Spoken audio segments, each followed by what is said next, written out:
안녕하세요. 미소교회 최준혁 목사입니다. 2024년 9월 6일 오늘 나에 주시는 생명수 샘물 한 모금 시작하도록 하겠습니다. 이사야 32장 1절에서 8절은 예수님에 대한 예언 장인데요. 보라 장차 한 왕이 공의로 통치할 것이고 방백들이 정의로 다스릴 것이다. 하나님은 공의와 정의를 굉장히 중요하게 여기시죠. 그래서 하나님이 일으키실 한 왕이 공의와 정의로 통치하는 때가 오리라 말씀을 하시는데 그 왕이 바로 예수 그리스도이십니다. 또 그 사람은 광풍을 피하는 곳, 폭우를 가리는 곳 같을 것이며 마른 땅에 냇물 같고 공비한 땅에 큰 바위근을 같이 어떤 피할 도피처, 피난처와 같은 의지할 대상이라는 것입니다. 보는 자의 눈이 감기지 아니할 것이고 듣는 자가 귀를 기울일 것이고 조급한 자의 마음이 지식을 깨닫게 되고 어눌한 자의 혀가 민첩할 말을 분명히 하게 된다는 것이죠.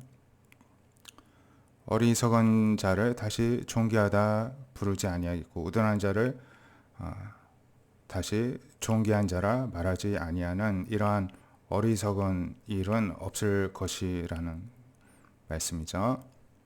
어리석은 자는 어리석은 것을 말하고 마음에 불의를 품어 간사하며 패역한 말로 하나님을 거스리고 줄인 자의 속을 비게하고 목마른 자에게 마실 것이 없어지게 하는 타락한 하나님을 반역한 이 당시의 지도자와 같은 자들을 이렇게 묘사를 합니다.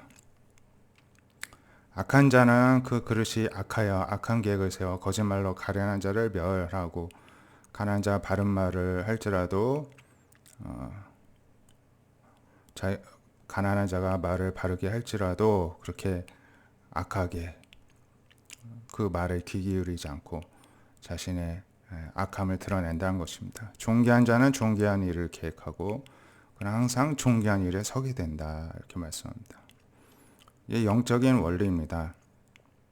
우리가 하나님 앞에 늘 존귀한 자로 있어야 존귀한 일을 계획하고 항상 존귀한 일을 하는 자리에 서게 되는데 하나님의 편, 예수님의 편에 서서 하나님께서 하시는 존귀한 일에 동참하는 자 여러분이 되시기를 바라고요.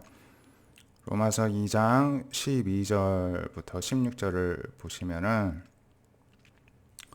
그리고 율법 없이 범죄한 자는 율법 없이 망하고 율법 잊고 범죄한 자도 율법으로 말미암아 심판을 받습니다. 하나님 심판 앞에서 저 하나님 잘 몰랐는데요 라고 변명할 수가 없다는 것입니다. 없는 자는 없는 대로 심판당하고 하나님 아는데요 하는 사람도 아는 대로 심판을 당합니다.